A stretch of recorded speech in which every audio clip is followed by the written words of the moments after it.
Good morning everyone. Currently the project I'm working on is called the Smart Healthcare Project. It actually uses signal that we have acquisited that to signal process it and give a peak detection in order to calculate the heart rate and the HRV of the data.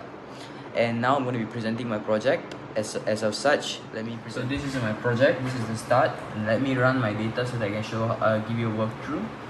Essentially, once you run the project, you will get this as the main page. And once in the main page, you can first choose your module. Essentially, each module has a certain number of register ID, and once you key in the register ID, all you have to do is scan the COM port and auto detect, and it will do the work for you.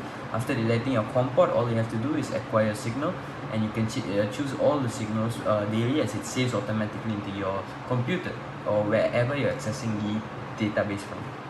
Once you acquire the signal, you have the data stored.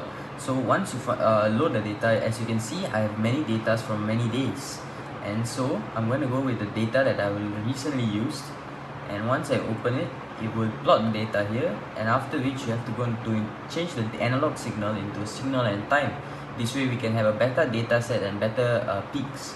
Once doing that, we have to do the low pass frequency to give a low pass filter, and through the low pass filter we actually get, for the value of 1, this, and for the value of 10 in the high pass frequency we get this value.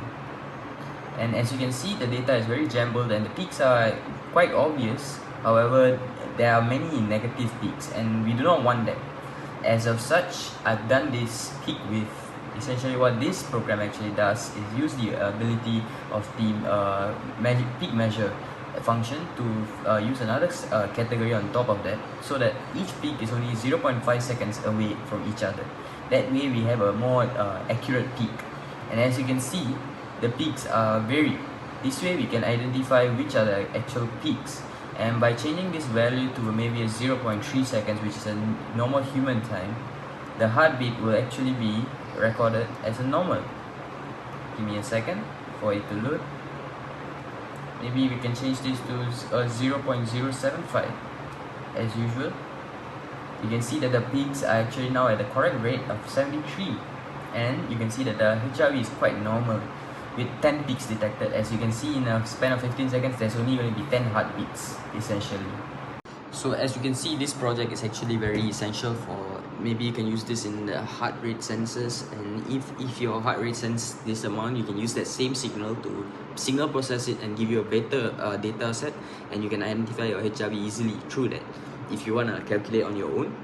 Essentially most apps do this, but this is just a process for your own interest. This way you can actually keep track of your own health, and this signal acquisition actually helps store the data so that you can send the data straight to your doctor as well. So this application is very versatile and will provide a better sense in the IoT, which is the Internet of Medical Things field.